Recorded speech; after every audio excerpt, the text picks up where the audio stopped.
Assalamualaikum warahmatullahi wabarakatuh, teman-teman semua penderita asam lambung, keretan, sensitif, psikosomatis, disedot dimanapun kalian berada. Semoga kalian diberikan kesehatan, diberikan kesembuhan, kesenangan, kebahagiaan, serta ketenangan. Amin, amin ya robbal alamin. Baik, berjumpa lagi dengan saya tentunya di channel Berpikir Positif. Bagi teman-teman semua penderita asam lambung, keretan, sensitif, psikosomatis, disorder, semoga diberikan kesehatan. Mulai saat ini kalian harus bersikap masa bodoh terhadap sensasi. Semua itu tidak berbahaya, semua itu hanya mengganggu di aktivitas kalian saja. Meskipun serasa horor, tapi realitanya itu tidak berbahaya, teman-teman. Mulai saat ini kalian masa bodohin. Ketika kalian sudah bisa bersikap masa bodoh, nanti sensasi itu nyerah dengan sendirinya, nanti sensasi itu pergi dengan sendirinya, nanti kalian sembuh dengan sendirinya, teman-teman. Asal kalian bisa bersikap masa bodoh terhadap sensasi. Baik, bagi teman-teman yang baru saja bergabung, jangan lupa tekan tombol subscribe-nya agar kalian tidak ketinggalan video-video terbaru mengenai gangguan asam lambung, keretan, sensitif, psikosomatis, disorder, dan juga biar channel ini semakin berkembang. Kalau channel ini berkembang, tentunya akan menjadikan suatu kebahagiaan buat saya, juga akan menjadikan kesemangatan saya untuk selalu mengedukasi, memotivasi, dan minimalnya menemani penderita asam lambung, keretan, sensitif, psikosomatis, disorder. Jangan lupa tekan tombol like-nya, komen, serta share video ini kepada teman-teman yang sedang mengalami gangguan asam lambung, keretan, sensitif, psikosomatis, disorder. Saya bukan dokter, saya bukan ahli medis, saya bukan ahli obat-obatan, saya bukan ahli psikiater, saya mantan penderita asam lambung, keretan, sensitif, psikosomatis, disorder yang akan membagikan suatu pengalaman kepada teman-teman, ya minimalnya ya menemani, mengedukasi, memotivasi. Juga saya di sini akan menceritakan tentang ciri-ciri kamu sudah mulai sembuh dari asam lambung, keretan, sensitif, psikosomatis, disorder. Tonton video ini sampai selesai, jangan skip-skip, biar kalian tahu, biar kalian itu paham. Kalau kalian paham, tentu kalian akan cepat membaik, cepat keluar dari gangguan anxiety disorder, teman-teman. Memang bagi penderita asam lambung, keretan, sensitif, psikosomatis, disorder itu sangat-sangat susah untuk berpikir positif. Sangat-sangat susah bersikap atau cuek terhadap sensasi. Dan itu pun saya maklumin, teman-teman, karena kalian lagi kena gangguan psikis alias anxiety. Orang yang kena anxiety tentunya kecemasan itu tinggi, ketakutan tinggi, pikiran liar, pikiran ngaco, pikiran kemana-mana. Tapi mulai saat ini kalian harus sadari bahwa kalian kena anxiety. Ketika kalian kena anxiety, itu kalian harus sadari bahwa apapun sensasinya itu tidak berbahaya, teman-teman. Pokoknya semak video ini sampai selesai, jangan di skip. Ciri-ciri kamu sudah mulai sembuh dari gangguan asam lambung, keretan, sensitif, psikosomatis, disorder. Ciri-cirinya satu, kalian sudah bisa bersikap masa bodoh, bisa cuek terhadap sensasi. Juga kalian itu jarang sekali merasakan sensasi-sensasi, teman-teman. Lah, tapi tidaklah mungkin kalau kalian belum melakukan metode-metodenya. Secara tiba-tiba sensasi itu jarang, ya sangat konyol, sangat-sangat aneh. Tentu orang yang mencapai kesembuhan itu ya sudah melalui yang namanya metode, sudah mau berproses, sudah mau melakukan metode-metodenya. Itu orang yang sudah mempraktikkan metode-metodenya saja, itu pun nggak seketika langsung sembuh, itu pun nggak seketika langsung membaik, itu pun tidak seketika sensasi dari ujung kepala sampai ujung kaki pun hilang. Apalagi yang sama sekali tidak melakukan metode-metodenya, seperti jalan-jalan pagi dan berjemur. Tentu harus melewati itu dulu, nanti barulah bisa melewati sensasi atau sudah bisa bersikap masa bodoh. Juga akan ada perbedaan, sensasi yang sering sekali muncul sudah ada perbedaan, mulai jarang, bahkan satu hari itu nggak ada sama sekali, bisa jadi satu minggu baru ada. Itu ciri-ciri kamu mulai sembuh dari gangguan asam lambung, keretan, sensitif, psikosomatis. Pokoknya lakukan apa saja sih yang harus dilakukan, Mas, biar sembuh. Nah, pokoknya kalian itu yang pertama yang belum melakukan metode-metodenya, kalian itu harus jaga pola makannya terlebih dahulu. Nanti kalau kalian sudah memperbaiki pola makannya, nanti akan berimbas, akan bermanfaat kepada asam lambungnya itu, asam lambung GERD-nya.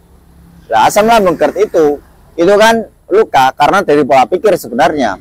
juga pola pikir yang tidak ada hentinya selalu jalan terus, sementara perut sering kosong di saat masih normal dulu.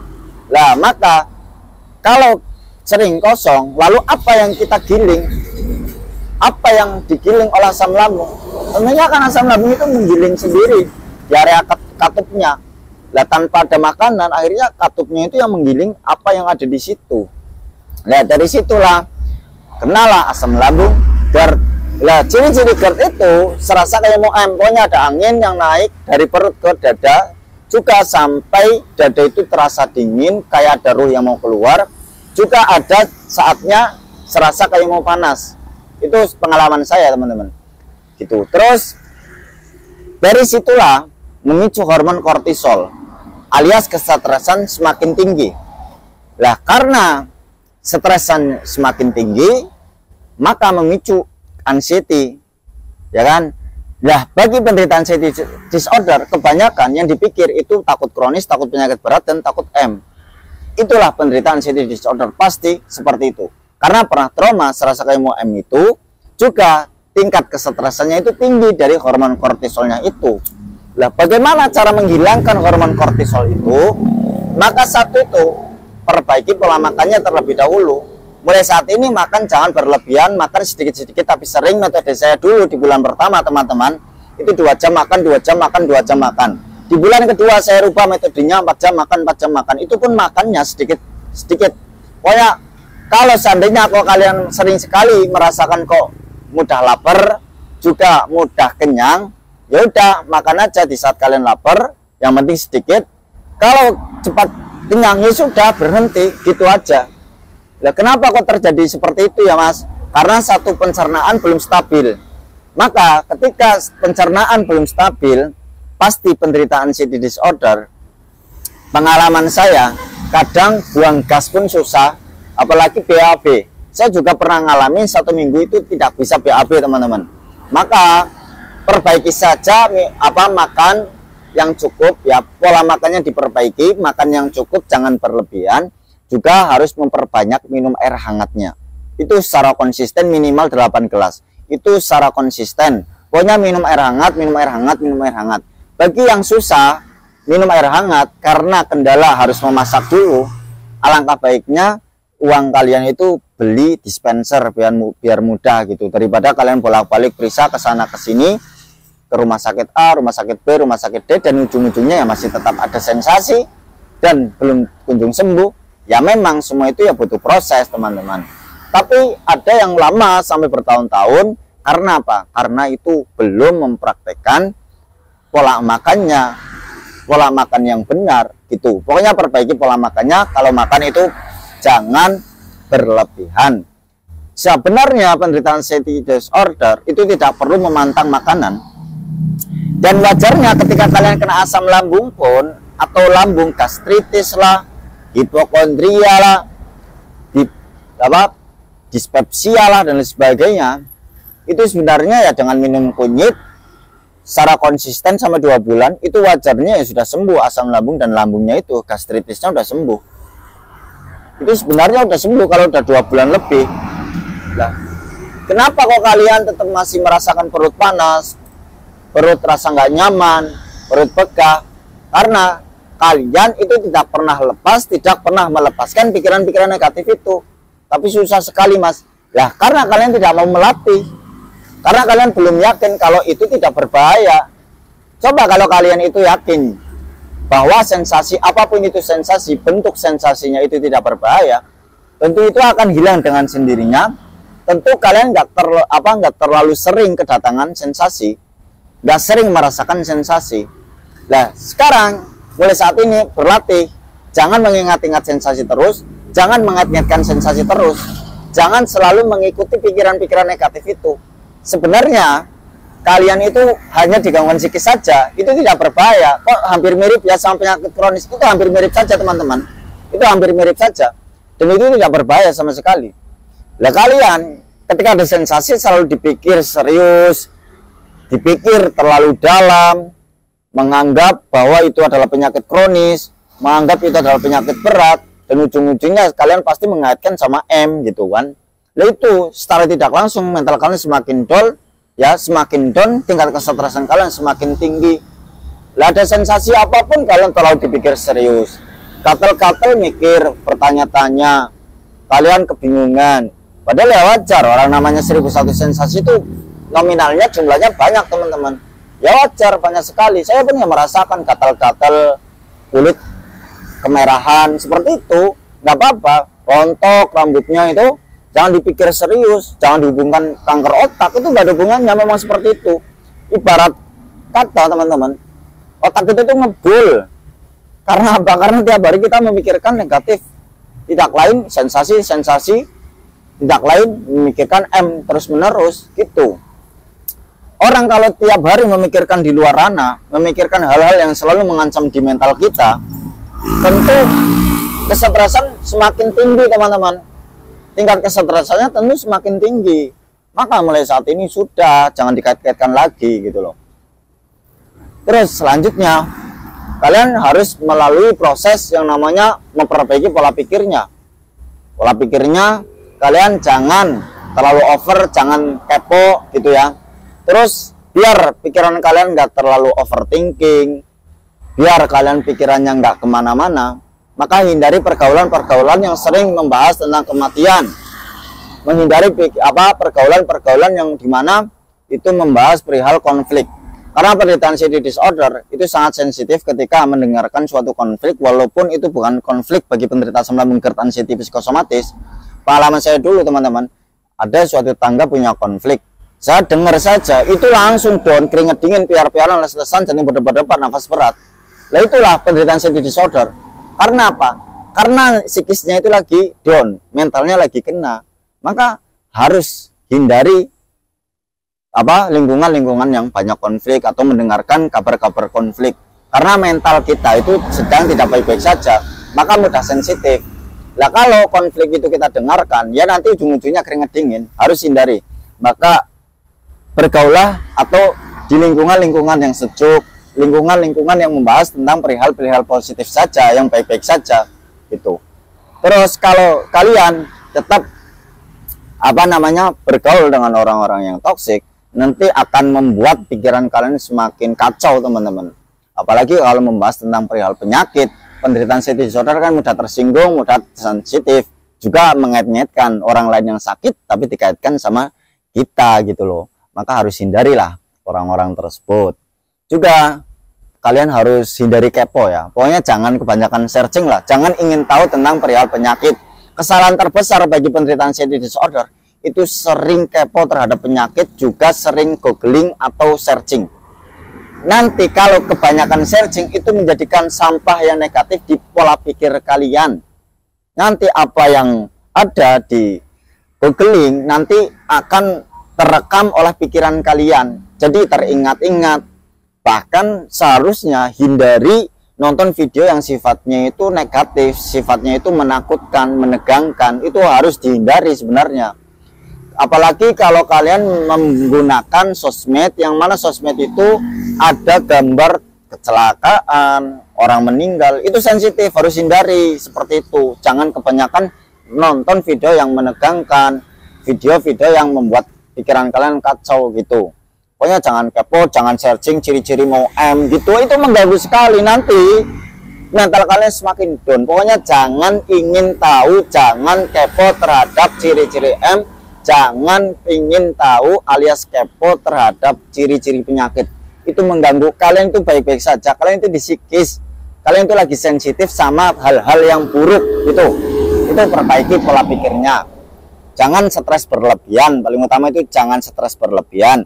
Dan stres berlebihan itu tidak hanya memikirkan suatu pekerjaan. Dengan kita selalu mengingat sensasi, menghubungkan sensasi, mengait-ngaitkan sensasi, itu juga menjadikan kesetresan yang tinggi. Maka harus enjoy, berdamai, jangan mengait-ngaitkan, jangan menyamakan gitu.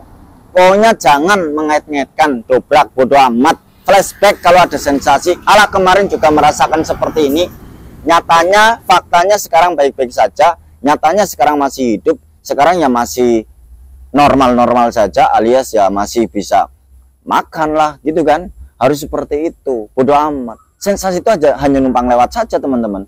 Terus kalian kalau mau pergi, latih pergi aja.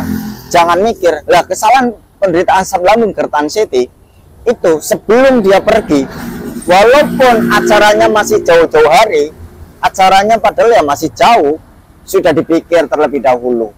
Aduh, nanti kalau kumat di situ gimana? Itu secara otomatis langsung seudon dulu, pikiran negatif dulu, penderita anxiety disorder. Nanti kalau sensasinya bermunculan gimana? Di situ kira-kira dekat sama rumah sakit enggak ya? Di situ kira-kira dekat sama klinik enggak ya? Itu kebanyakan penderita anxiety disorder kalau pergi bepergian pasti cari tempat yang mana tempat itu dekat sama rumah sakit dan dekat sama klinik, biar kalau ada apa-apa langsung tertolong. Itulah pikiran-pikiran anxiety disorder yang padahal itu enggak realita, yang padahal itu jangan diturutin. Kita harus lawan pikiran-pikiran negatif dengan cara kita menyadari bahwa kita kena anxiety. Pokoknya pikiran yang negatif yang muncul di otak kita itu adalah permainan anxiety. Seperti itu teman-teman, pokoknya harus dilatih seperti itu. Apa-apa dipikir lah, mau mandi juga mikir, nanti kalau kenapa-napa, kalau pintunya ditutup, nanti nggak ada yang nolongin gimana, nanti kalau tiba-tiba gimana. Itulah pikiran-pikiran orang anxiety, padahal itu adalah permainan dari anxiety teman-teman. Kalian ini bermainkan oleh anxiety saja.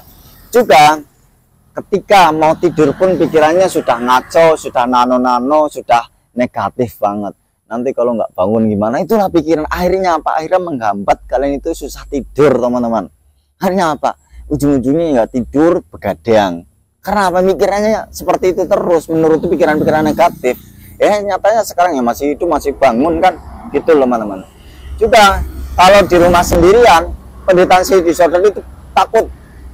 Terus keringat dingin, jantung berdebar-debar, nafas berat, keliengan, sempoyongan, lemes semua badan. Kalau sendirian, itu juga pengalaman saya seperti itu. Karena apa yang dipikirkan, nanti kalau pingsan gimana, nggak ada yang nolong, nanti kenapa-napa gimana, nanti kalau gimana, dan sebagainya. Kita mikirnya seperti itu, penderita anxiety disorder. Yang padahal itu nggak harus kita ikutin, nggak harus kita mengikuti pikiran-pikiran negatif itu teman-teman. Dan terus kalian itu harus harus berdoa amat lah gitu. Latih mulai sekarang itu melatih mental, mendobrak mental yang ngecek-ngecek itu. Ya kalian walaupun ada sensasi di tengah kalian belajar melatih mental, nggak apa-apa, tetap semangat teman-teman. Yang penting itu kalian jangan nurutin pikiran negatif. Kalau ada pikiran negatif, terima aja. Terus tapi nggak sekedar terima, tapi kita harus kita harus praktekkan. Terima tapi kita harus mempraktekkan, jangan kita terima lalu kita berdiam diri, kita nggak mau melatih mental. Dan mau sampai kapan kalau tidak mau melatih mental, mau sampai kapan kita akan memiliki mental yang kuat seperti baja gitu loh. Paksakan aja teman-teman, pokoknya latih terus gitulah. Terus yang ketiga yaitu harus perbaiki pola hidupnya. Mulai saat ini kalian jangan begadang terlebih dahulu ya. Pikiran-pikiran negatif buang jauh-jauh, itu hanya permainan anxiety saja. Pokoknya tidur aja, yang penting doa bismillahirrahmanirrahim, bismillahirrahmanirrahim, bismillahirrahmanirrahim ya gitulah. Tidur ya. Terus netralkan sebelum tidur, jauhi HP sebelum tidur. Nanti kalau kalian main HP tanpa kalian sadari, ternyata udah malam, udah larut malam, ujung-ujung udah pagi. Karena ketagihan, hanya menuruti pengen tenang sesaat. Tapi kalian tidak lupa bahwa ada yang harus diperhatikan, yaitu kalian jangan begadang alias tidur yang teratur kayak gitu. Terus yang udah biasa olahraga, mulai saat ini olahraga jalan-jalan pagi secara konsisten. Sebenarnya simpel, penyembuhan asam lambung GERD anxiety psikosomatis disorder itu mudah sekali. Kita nggak mengikuti pikiran negatif, belajar nggak mengikuti pikiran negatif. Kita konsisten saja jalan-jalan pagi dan berjemur, gitu aja. Sebenarnya mudah teman-teman. Pokoknya lakukan terus-menerus jalan-jalan pagi dan berjemur. Kalian melatih, jangan mengurung diri, paksakan. Main ke rumah tetangga kayak, main ke rumah teman kayak, pokoknya berlatih gitu. Walaupun ada sensasi, latih, jangan pulang. Kalau kalian turutin, serasa kepingin pulang, kalian pulang. Lalu sampai kapan kalian memiliki penyakit mental? Biar sampai kapan kalian memiliki mental yang ngecek-ngecek itu? Kalau kalian nggak mau melatih, biar kalian memiliki mental yang kuat, ya kalian harus latih, jangan pulang, harus paksakan, gitu, harus semangat. Jangan pernah pikiran-pikiran negatif itu kita ikutin, gitu. Pokoknya latih terus. Pokoknya jangan pulang, biar mental itu semakin membaik. Begitu, nikmatin ketika kalian interaksi. Ya sering-seringlah interaksi, bersosial, biar kalian itu lupa terhadap sensasi. Nah terus sore-sore juga jalan-jalan, juga kalau perlu ya yoga atau senam. Saya juga udah buatkan di video saya di channel YouTube saya yang satunya. Kalian boleh subscribe, kalian boleh tonton di situ. Nah terus karena sudah mau melakukan itu, sudah bersikap masa bodoh amat terhadap sensasi, sudah melatih tidak mengait-ngaitkan, sudah melatih tidak menghubung-hubungkan sensasi itu sama penyakit kronis, alias sudah bisa masa bodoh cuek terhadap sensasi. Nanti tanpa kalian sadari teman-teman, kalian sudah bisa sedikit tenang, sudah bisa sedikit bahagia, sudah bisa sedikit senang. Karena penderita anxiety disorder, kalau senang itu susah, juga bahkan tidak pernah senang penderita asam lambung GERD anxiety. Karena apa? Ya karena itu yang dipikirkan sensasi-sensasi terus-menerus, mengikuti pengennya rebahan, pengennya ngalamun, nuruti budak gulana, menuruti gelisah.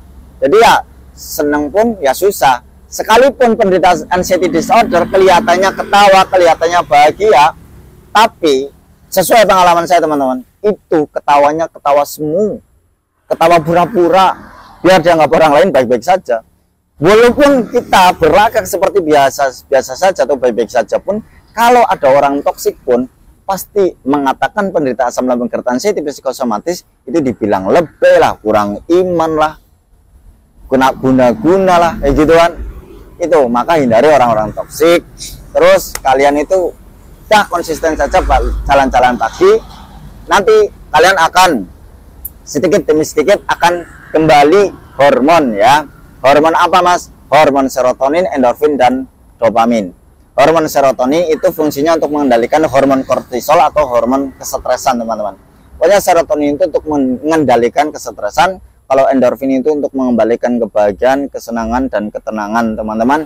Kalau hormon dopamin itu untuk meningkatkan kesemangatan, karena kebanyakan penderita anxiety disorder karena sudah kena psikisnya pasti mengalami males, mau bangkit itu takut, juga rasanya itu nggak ada gairah sama sekali. Terus apa namanya, hidupnya itu seperti itu terus ya gitu, karena nggak ada kesemangatan. Ya wajar karena kena anxiety. Maka dengan jalan-jalan pagi dan berjemur, juga diusahakan jalan-jalan sore, itu akan mengembalikan hormon dopamin. Terus kesemangatan akan meningkat, terus jiwa optimisme itu akan kembali, semangat, optimis. Terus juga akan menghilangkan sifat pesimis alias menyerah menghadapi lingkaran anxiety itu, menghadapi gangguan anxiety disorder itu teman-teman. Pokoknya lakukan terus-menerus. Mulai saat ini jangan mengait-ngaitkan, juga jangan mendiagnosa diri kalian seperti orang sakit. Pokoknya jangan mendiagnosa diri kalian memiliki penyakit kronis. Kalian harus perlakukan diri kalian seperti orang sehat. Ya gitu aja. Kalian itu hanya digangguan psikis saja. Kalau itu baik-baik saja fisiknya. Yang sedang tidak baik-baik saja itu hanya psikis. Maka cara melewati itu dengan cara apa? Dengan cara mendobrak mental. Kalau mental kuat, nanti kamu sembuh dari gangguan asam lambung GERD anxiety psikosomatis teman-teman. Itulah sesuai pengalaman saya.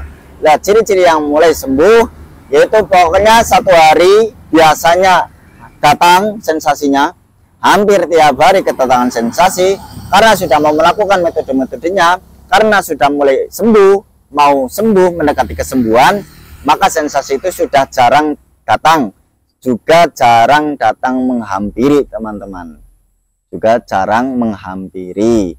Itulah ciri-ciri yang mau sembuh. Biasanya tiap hari, jadi 1 minggu sekali, 2 minggu sekali, 3 minggu sekali, 1 bulan sekali. Asal kalian kalau ada sensasi ketika sudah jarang menghampiri, diusahakan kalian jangan ke-trigger lagi, jangan down lagi, jangan takut. Kalau ke-trigger lagi, nanti kalian itu ya psikisnya ya down lagi, mental kalian down lagi. Pokoknya bodo amatin dengan flashback, ingat yang dulu. Allah kemarin juga ngalamin ini, nggak apa-apa kok, baik-baik saja kayak gitu. Kalian sudah 90% sudah jarang, hampir sembuh total, karena sudah jarang kedatangan sensasi. Di saat ada sensasi muncul, malah kalian ke-trigger, padahal menuju 90% itu susah kan teman-teman. Itu juga memerlukan waktu yang agak lama kan. Malah kalian menuju 90% itu dihancurkan dengan waktu beberapa detik saja. Akhirnya kembali lagi ke 70%. Lah ya lama lagi teman-teman. Padahal sensasi itu hanya beberapa detik. Kalau kita biarkan pun itu hilang dengan sendirinya. Sensasi itu memang hanya numpang lewat saja teman-teman. Sensasi itu hanya numpang lewat saja. Dan sifatnya itu nggak awet. Kalian bodo amat, sebenarnya hilang dengan sendirinya. Terus kalian harus dobrak mental yang lemah itu, latihlah, pokoknya dilatih. Semua itu aman teman-teman, hanya mengganggu saja di aktivitas kita. Dan itu semua tidak berbahaya. Pokoknya semangat terus, jangan pernah pesimis, pokoknya optimis, yakin bahwa kalian akan sembuh. Ingat, di mana diri kalian yang dulu teman-teman, dulu yang apa-apa nggak dipikir, apa-apa yang nggak ditakutin, apa-apa nggak dicemasin. Dulu kalian itu selalu berpenampilan produktif, berpenampilan keren, selalu produktif, semangat. Gimana diri kalian yang dulu teman-teman? Kalian kan rindu kan sama diri kalian yang dulu. Maka mulai saat ini latihlah mental kalian, dobrak mental itu biar kalian memiliki mental yang kuat seperti mental baja teman-teman. Pokoknya bodo amat, ada sensasi bodo amat kayak gitu. Semakin kalian kuat mentalnya, maka anxiety disorder itu sembuh teman-teman. Semakin kalian cuek terhadap sensasi, maka sensasi itu akan nyerah dengan sendirinya dan sensasi itu akan pergi dengan sendirinya teman-teman. Banyak kesalahan, mohon dimaafkan. Wassalamualaikum warahmatullahi wabarakatuh.